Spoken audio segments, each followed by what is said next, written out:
Sensational photographs of Boris Johnson having what appears to be an illicit party in Downing Street, which seems to prove that he lied to the British people and to Parliament. Also tonight, should Prince Andrew weasel his way back into the royal spotlight? Should wolf whistling be a criminal offence? Plus the man who ate a Big Mac every day for 50 years. Spoiler alert, it wasn't me, though. I wouldn't have minded if it was. But first, it's my brain dump. Well, I was planning to start tonight's show with the impending report on illegal lockdown-busting parties in Downing Street, which is finally due any day now. Feels like we waited longer for civil servant Sue Gray's report than the sequel to Top Gun, but now it's here. Looks like it could be every bit as explosive.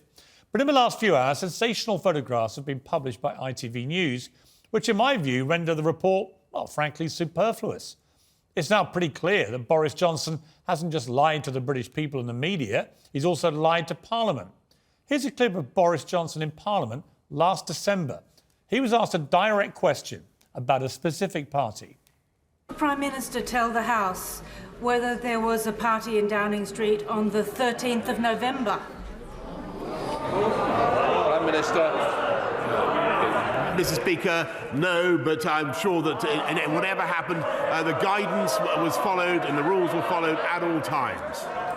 Well, we all just heard him, right? I mean, he said very clearly when he was asked, was there a party on November the 13th? No. He said that to Parliament, to the country. And he said the rules were followed at all times. But the photos published tonight show him at a party on November the 13th. Leaving drinks held for Johnson's former spin doctor, Lee Kane. Now, remember at the time the country was in its second lockdown. Pubs were closed. Gatherings of 2 or more people were banned. Yet here is Boris Johnson, the Prime Minister, the man who made the rules, a glass raised in toast, bottles of booze and party food on the table. And there, next to him, a government red box with all his prime ministerial papers. What was in that box? More details of new pandemic lockdown laws for the rest of the British public to obey? Boris Johnson was always very clear about obeying the rules. Mr. Speaker, we expect everybody in this country to obey the law. Right, expect himself, right? Apart from him and all his staff at Downing Street.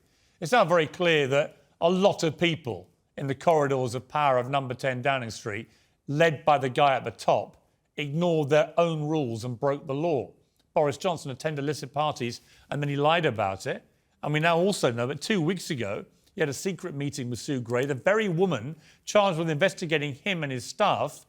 And when the meeting was exposed, the one they hadn't bothered to tell us about, Downing Street briefed it was all her idea. Then today, Downing Street admitted, actually, it was their idea.